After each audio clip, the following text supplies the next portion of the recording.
Hello everybody, this is Games and Glitches. Today we'll be doing something rather different. We will be doing Bible prophecies. Now I don't know if this will span multiple videos, it'll depend on the time, but here we go. It might be a little bit dull, so if anyone out there in the YouTube community happens to see this and wishes to use it, go right ahead. Please make it more interesting and spread the word of the Lord farther. Thank you. So our first Bible prophecy, it says, Joseph's bundle of wheat was bowed to by his brothers' bundles of wheat. This is Genesis 37:7. So basically it's saying that Joseph will be bowed to by his brothers, which is symbolized by the wheat. This is fulfilled in Genesis 42 verse 6, which says, When Joseph's brothers came, they bowed to him. This is when they came to Egypt. Next up, within 30 days, you, the cupbearer that Joseph met in the prison, will be restored to your job. This is Genesis 40, verse 13. This is fulfilled when he is restored to the cupbearer post, which is in Genesis 40, verse 21. Next up, this is Joseph's messages to another prisoner that is with him. He says, Pharaoh will take off your head, impale you onto a pole, and the birds will eat your flesh. This is Genesis 40, verse 18. This is fulfilled in Genesis 40:22, where he, the Pharaoh, impales the head baker onto a post. Next up, Joseph has a prophecy about food. He says that 7 years of plenty are on their way throughout Egypt, but on their heels will come 7 years of famine. This is Genesis 41:29-30. So this is fulfilled when, during the next 7 years of plenty, Joseph collects so much grain, he had a hard time keeping track of all the different food. And then 7 years of famine arrived. This is Genesis 41, verses 47 to 53. Obviously paraphrased, of course. Next prophecy, we're moving on to Exodus. It says, Israel will leave Egypt with valuables. This is fulfilled in Exodus 12, verse 36. Egyptians readily gave them what they asked for. Next prophecy, we're moving on to Numbers. It says, Remove Aaron's clothes from him, and put them on his son Eleazar. Aaron will die. This is Numbers 20, verse 26. So, Moses took off Aaron's clothes, and Aaron died on the top of the mountain. This is Numbers 20, verse 28.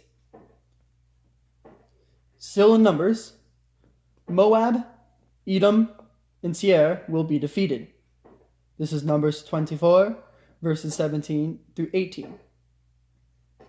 And this prophecy is fulfilled because neither nation exists today.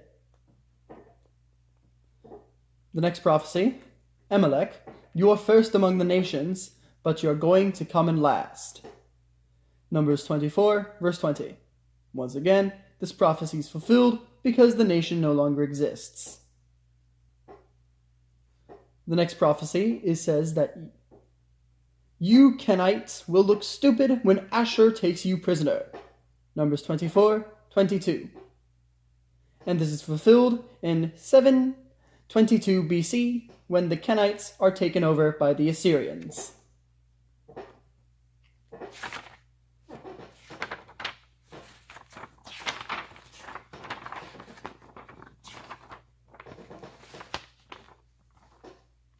Our next prophecies move on to Deuteronomy. And this is about the people of Israel. When you say, I'm going to get me a king like all the nations around me. So this one is prophesying the nation of Israel will desire a king in the future. And this is fulfilled if you jump all the way to 1 Samuel, where it says, "We will have a king to rule us. Then we'll be just like the other nations." This is 1 Samuel 8, 19 and 20. "No sooner will you be in the grave than this people will be after the foreign gods." This is in Deuteronomy 31:16. Basically, the people will go after the Baal gods as soon as Moses dies. And this happens in Judges 2, verse 11, and they serve the Baal gods. Next up, we're moving on to Joshua. The Lord says, "I have turned the king of Ai over to you, his people, city, and land." This is Joshua 8, verse 1. This is fulfilled when Israel had killed everyone in Ai, which is in Joshua 8:25. Moving on to the Judges. "There will be no glory in it for you. God will use a woman hand to take care of Sisera." This is Judges 4, verse 9. And this is fulfilled when Jael, the wife of Heber, took a tent peg and drove the tent peg through his temple. He convulsed and died. Judges 4, verse 21. Thus a woman got the final blow on the enemy's king, not the man whom was promised glory, but he was prophesied to that he would not receive any.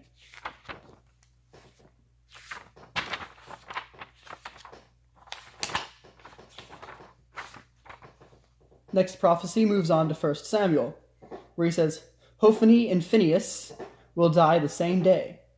Then I'll establish myself a true priest." And this is fulfilled in 1 Samuel 4:17, which says, "Samuel grew up. Everyone in Israel recognized that Samuel was the true prophet of God." Apologies, that is 1 Samuel 3, verse 20. That is establishing God's true priest. Killing of Hophni and Phinehas is the one that happens in 1 Samuel 4:17, which says, "The two sons of Eli, Hophni and Phinehas, were killed." Moving on to 2 Samuel. "I'll raise up your child. His kingdom will rule forever." This is 2 Samuel 17, verses 12 and 13.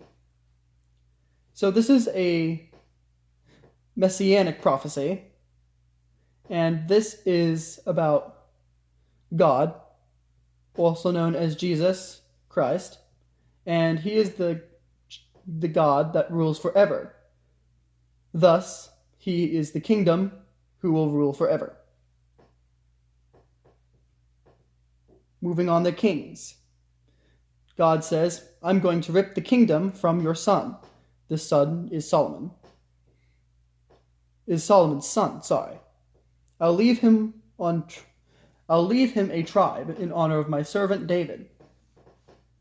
And this is fulfilled when the son of Saul, after Solomon dies, the kingdom is split into two pieces, Israel and the one tribe left over for the servant David, Judah.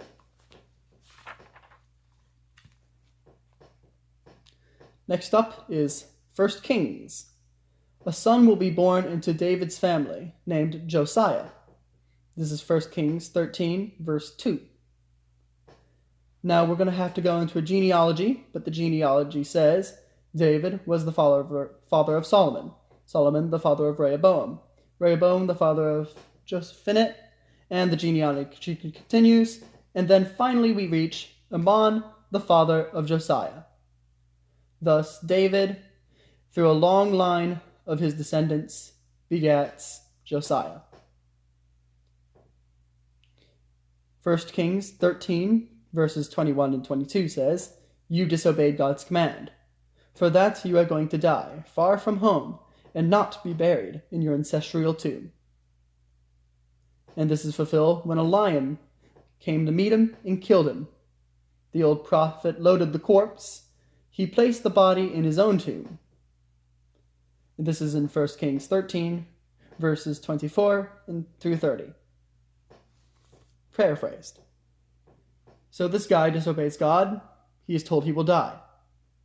And then he dies by a lion, and he is taken to the prophet's tomb, not to his own tomb, which is also something the prophet had told him would happen.